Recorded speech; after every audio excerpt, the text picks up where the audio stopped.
오늘 우리에게 주신 하나님의 말씀은 고린도후서 6장 14절로 18절까지의 말씀입니다.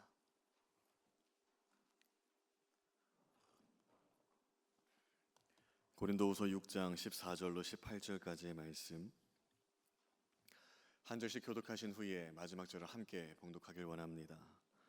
제가 먼저 봉독하겠습니다. 너희는 믿지 않는 자와 멍에를 함께 매지 말라. 의와 불법이 어찌 함께하며 빛과 어둠이 어찌 사귀며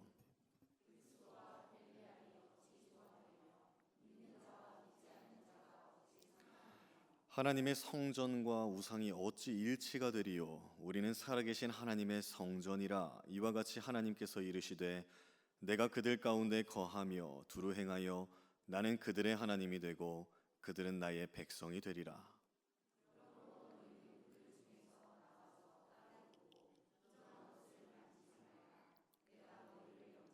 함께 읽겠습니다. 너희에게 아버지가 되고 너희는 내게 자녀가 되리라. 전능하신 주의 말씀이니라 하셨느니라. 아멘. 할렐루야.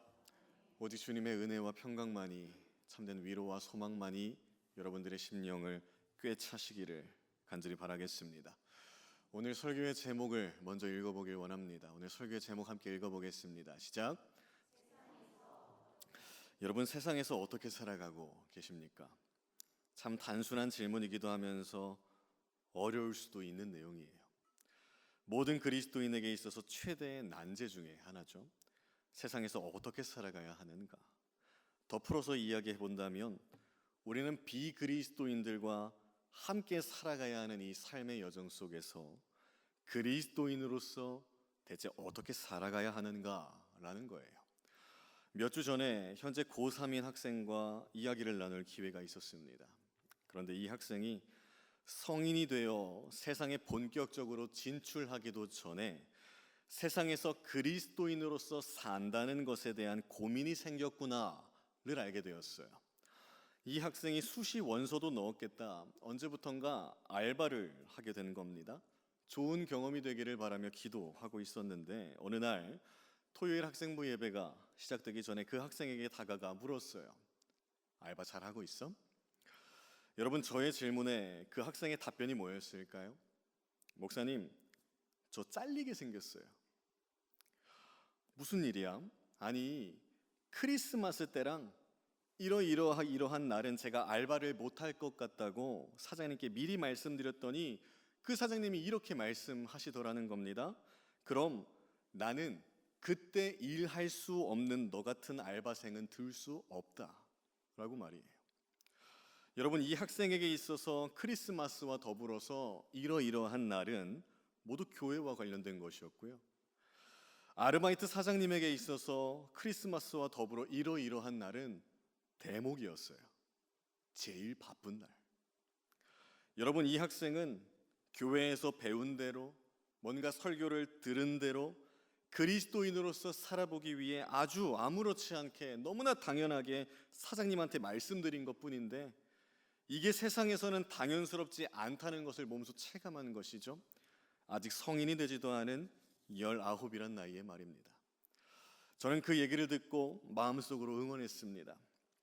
그리스도인으로서 세상에서 어떻게 살아가야 하는지에 대한 고민은 이제 시작이란다. 이제 시작이에요. 여러분도 다 경험하신 거 아닙니까? 우리가 말씀을 통해 들은 게 있잖아요. 직접 읽은 게 있지 않습니까? 아는 게 있단 말이에요. 예수님의 제자로서 어떻게 살아가야 하는지, 세상에서 어떻게 길을 거닐며 살아가야 하는지, 그런데 그게 쉽지 않다고요. 하나님의 말씀을 모르는 이들과 비난하는 이들과 함께 숨쉬며 함께 일하며 함께 공존하며 사는 게 우리가 사는 세상인데, 계속해서 말씀과 세상의 가치관이 부딪힐 때 수도 없이 많지 않습니까? 그럼 여쭤보겠습니다. 이제 막 성인에 접어들 나이대에 처음 맞닥뜨리는 그리스도인으로서의 그 고민, 여러분, 그 고민이 인생에 있어서 최대의 난제일까요? 아니죠. 해가 거듭할수록 이 세상에서 그리스도인으로서 산다는 것에 대한 고민은 늘면 늘었지 줄지 않습니다.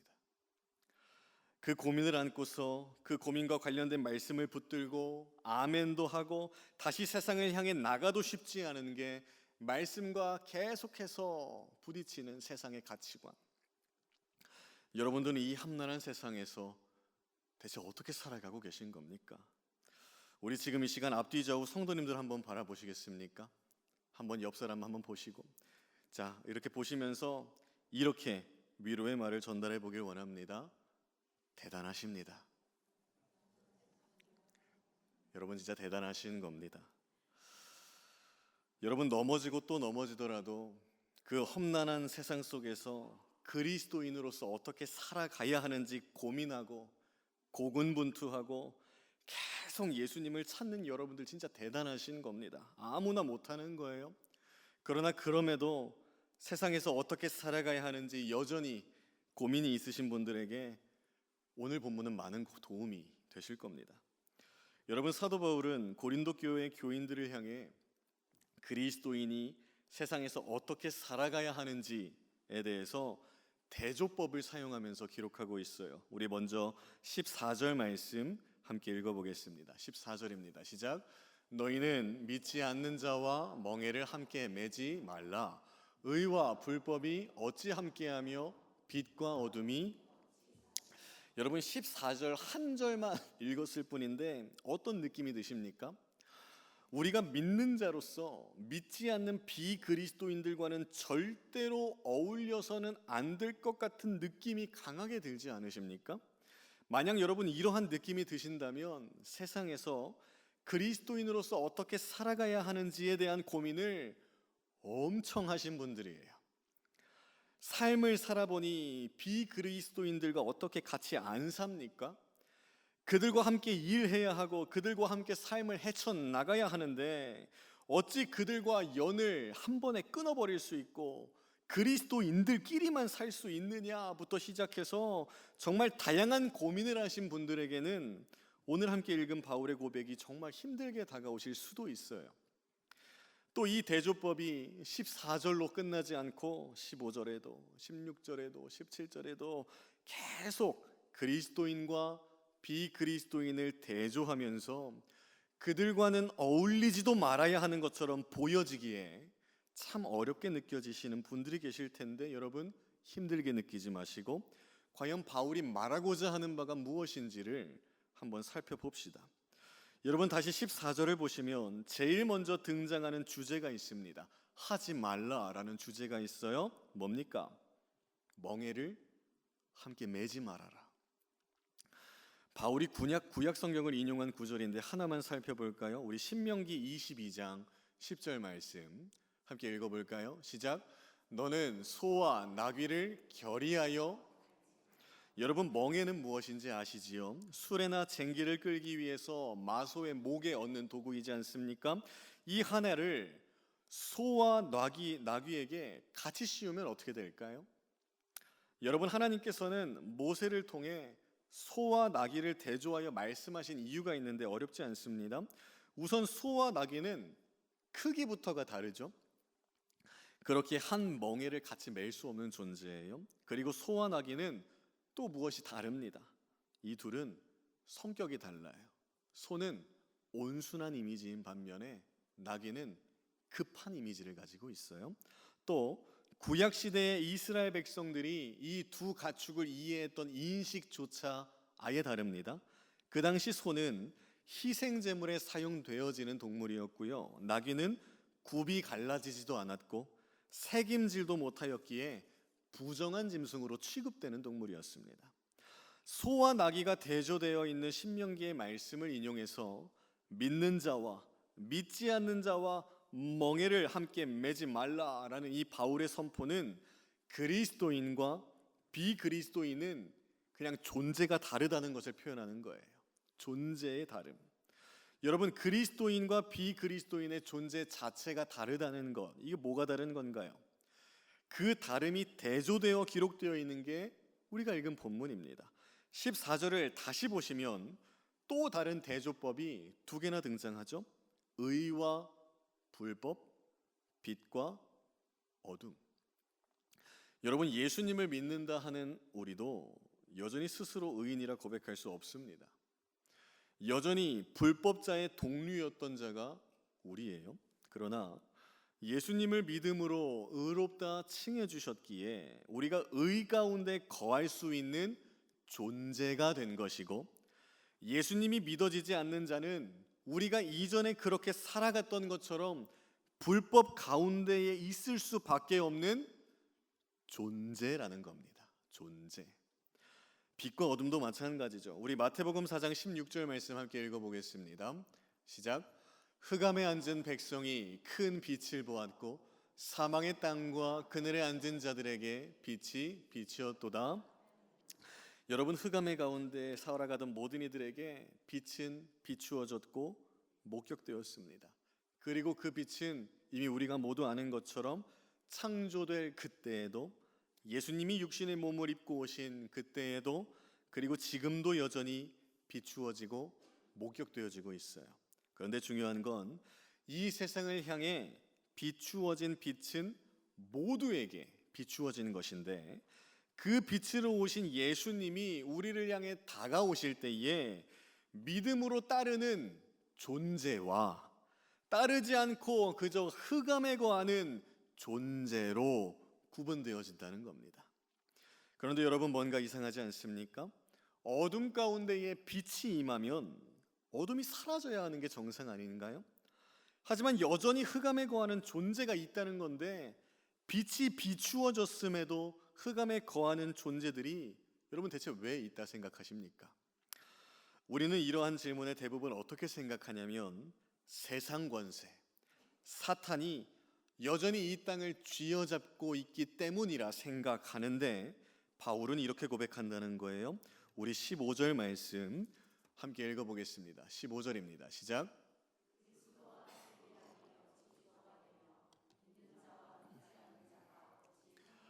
바울은 선포합니다. 그리스도와 벨리알, 사탄이 어찌 조화될 수 있는가? 여러분, 예수님과 사탄의 격이 같습니까? 사탄이 하나님과 동등성상에 있는 존재이기에 빛이 비춰지는 곳을 그냥 담대하게 아무렇지 않게 막을 수 있는 건가요? 아니죠. 여러분, 예수님과 사탄은 비교 대상이 아닙니다. 여러분, 15절을 다시 보시면 어찌 조화되며 라 기록되어 있는데, 이 단어가 헬라어로 쉼포네시스라는 것을 우리가 인지해야 될 필요가 있어요. 쉼포네시스, 여러분, 이 단어로부터 교향곡을 의미하는 심포니가 파생되어졌습니다. 여러분, 교향곡이 뭔가요? 주로 관현악단에 의해 연주되는 기악곡인데, 중요한 건 규모가 가장 크다는 거예요. 대표적으로 모차르트와 베토벤의 교향곡이 있는데, 20세기 초에 구스타프 말러가 쓴 교향곡 8번은 연주자와 합창단의 수가 무려 1000명에 이르렀어요. 그러니 생각해 봅시다.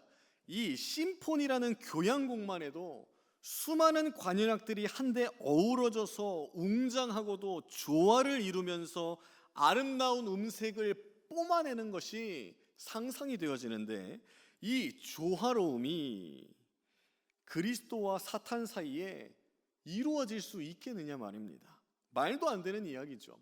어찌 조화되며 조화될 수가 없는 겁니다. 여러분, 이 세상 가운데에 여전히 흑암에 거하는 존재들을 바라볼 때에 우리는 어떤 시각을 가져야 하냐면, 사탄의 권세 때문이다 라고 여기면 안 돼요.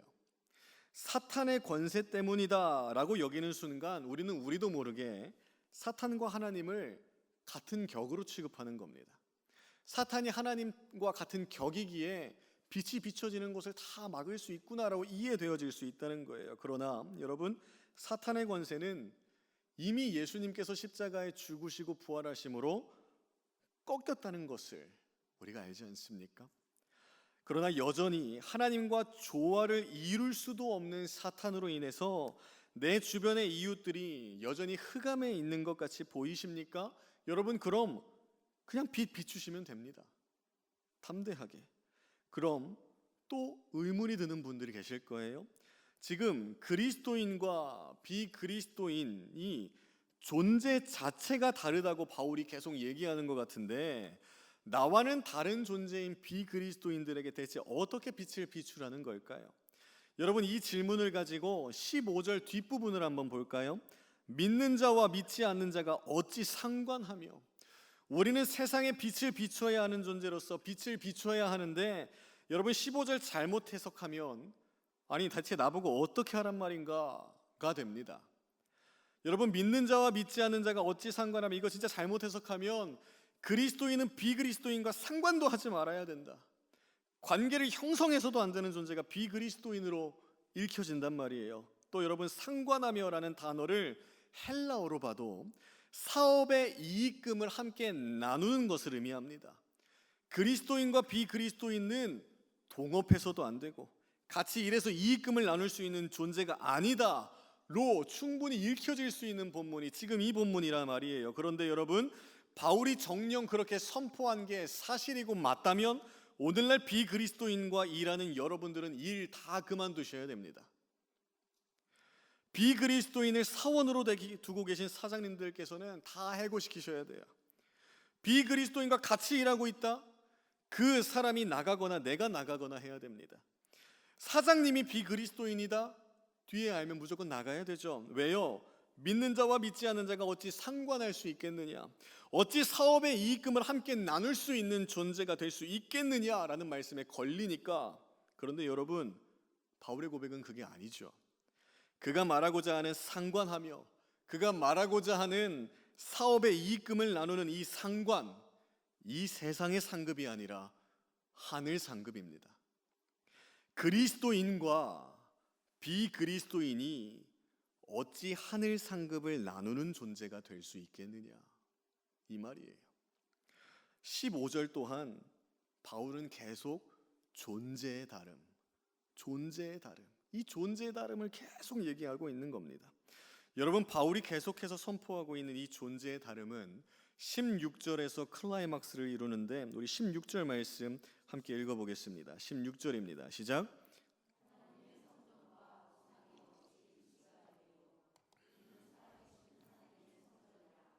이와 같이 하나님께서 이르시되 내가 그들 가운데 거하며 두루 행하여 나는 그들의 하나님이 되고 그들은 나의 백성이. 예수님을 믿는 자들, 그리스도인은 어떤 존재라 고백하고 있습니까? 우리는 살아계신 하나님의 성전이라. 우리의 존재가, 그리스도인이라는 존재가 어떠한 존재인지 모든 걸 다 말해주는 고백입니다. 우리가 하나님의 성전이니까 여러분, 하나님께서는 당연히 하나님의 성전된 우리에게 거하실 수밖에 없으십니다.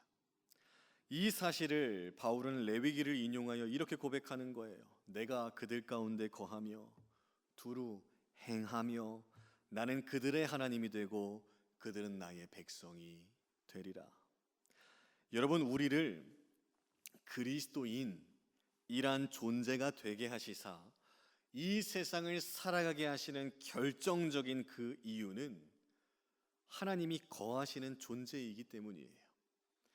우리가 하나님이 일하시는 존재이기 때문이고요, 하나님이 남의 하나님이 아니라 나의 하나님이 되어주시고 우리가 하나님의 백성된 존재이기 때문에 우리를 이 세상 가운데에 살아가게 하시는 거라고요. 여러분, 세상에서 그리스도인으로서 어떻게 살아가야 할지 막막하십니까? 대체 어떻게 사는 것이 그리스도인 된 존재로서 살아가는 것인지 막연하십니까? 반드시 기억하십시오. 나라는 존재는 하나님이 거하시는 존재이자 하나님이 일하시는 존재이자 하나님의 백성된 존재라는 것을 말입니다. 이 엄청난 사실을 인지한 채 확신하며 사는 것이 세상에서 비그리스도인과 함께 연합하여 살아갈 때 그리스도인 된 존재로서 살아가는 것입니다. 그렇게 확신하며 사는 자가 저와 여러분 모두가 되기를 간절히 바라겠습니다. 바울은 우리가 하나님의 성전이다라는 이것을 선포한 뒤에 이사야서를 인용하여 이렇게 고백하는데, 우리 17절 말씀 함께 읽어보겠습니다. 17절입니다. 시작. 그러므로 너희는 그들 중에서 나와서 따로 있고 부정한 것을 만지지 말라. 내가 너희를. 여러분, 이 말씀은 또 어떻게 들리십니까? 이제 알았다.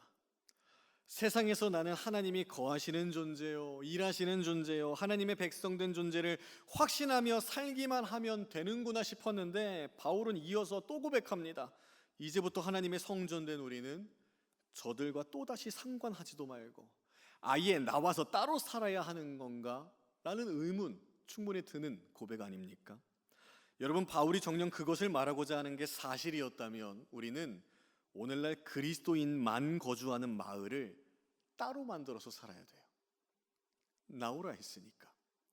그런데 말이 안 되는 해석이죠. 그럼 바울이 인용한 이사야 52장 11절 말씀을 한번 확인해 보겠습니다.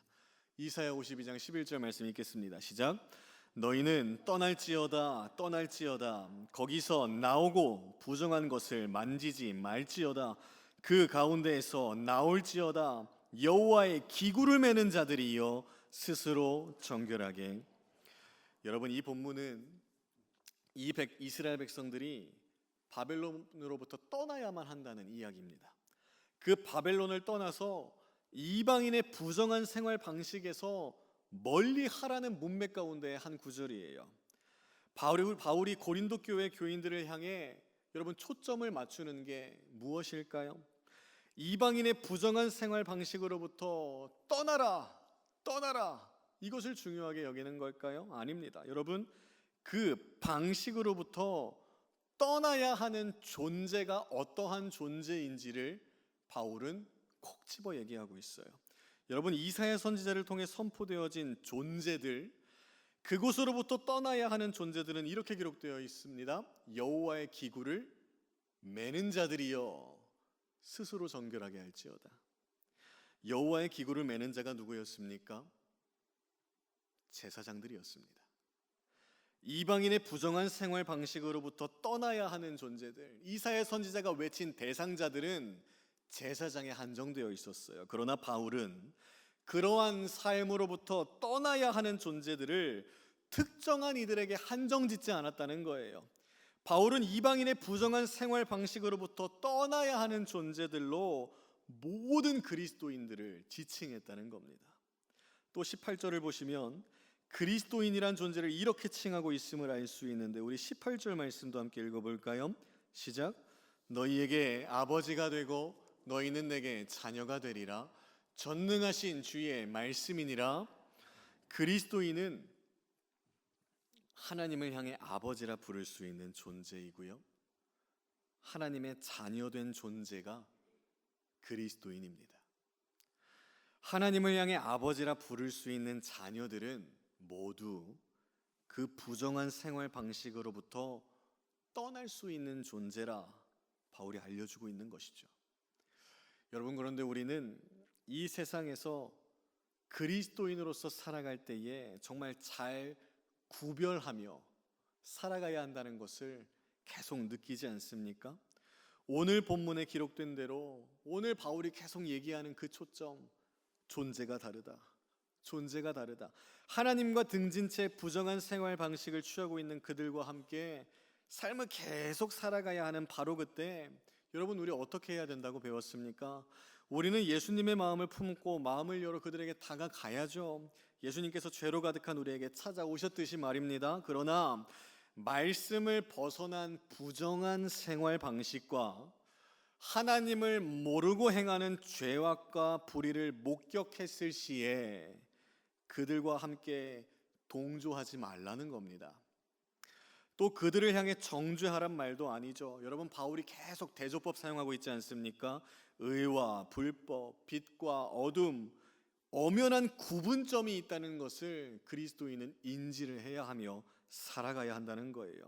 또 비그리스도인들과 단절하며 살라는 것도 아니죠. 그들이 지니고 있는 하나님 없이 살아가는 삶과 하나님 없이 행동하는 그 불의한 행동에 관여하지 아니하며 죄만큼은 함께하지 말아야 한다. 그리스도인이라는 존재가 바로 그렇게 세상을 살아가는 존재다라는 것을 계속 얘기하는 겁니다. 여러분, 실질적인 부분이 계속 생각나지 않습니까? 바울이 계속해서 뭔가 이론적으로 얘기하는 것 같은데 오늘날 우리가 실질적으로 대입해 봐야 하는 것, 제일 힘든 부분이 뭡니까? 비그리스도인들에게 우리가 죄를 안 짓게 할 수도 없고 그들을 예수님에게로 돌아오게끔 하는 것도 마냥 너무 지쳤고 내가 믿어 의심치 않고 배운 대로의 기독교 가치관을 가지고 세상의 가치관을 가지며 사는 사람들을 설득시킨다는 건 말도 안 되는 이야기라 여기고 있고 어느샌가 세상에서 그들과 함께 살아가면서 그냥저냥 저들의 삶을 납득하고 이해하고 어쩔 수 없다 여기는 것을 넘어서 그들의 삶을 나도 오히려 따라 살아가고 있는 삶이 여러분 오늘날 그리스도인의 현 주소가 아닌지 생각해 봐야 합니다. 어느샌가부터 우리는 그리스도인이라는 이 존재의 의미를 우리 스스로 흐리고 있어요. 흐리고 있어요. 세상을 살아가면서 말입니다. 비그리스도인들과 끊임없는 그 교제함 가운데에 빛과 어둠이 대조되는 것 알고 끊임없이 그리스도인과 비그리스도인 존재가 다르다는 것 알고 느끼고 믿어 의심치 않는데 어느 순간부터 아무렇지 않게 흐리며 우리가 그냥 비그리스도인의 삶을 따라 살아가고 있는 삶을 살아가고 있지는 않은지 그게 오늘날의 그리스도인의 현 주소가 아닌지 생각해 보는 구절입니다. 그리스도인으로서 비그리스도인과 함께 살아가야 하는 이 세상살이 가운데에 계속해서 어떻게라는 질문만 나오십니까? 아니, 어떻게라는 질문조차 사라진 삶을 우리가 살아가고 있습니까? 그렇다면 바울의 고백을 잊지 마십시오. 우리는 하나님이 거하시는 존재이자 일하시는 존재이자 하나님의 백성된 존재인 그리스도인이라는 존재로서 이 세상을 담대하게 당당하게 살아가야 한다는 것. 그리스도인의 존재를 살아내시기를 바랍니다.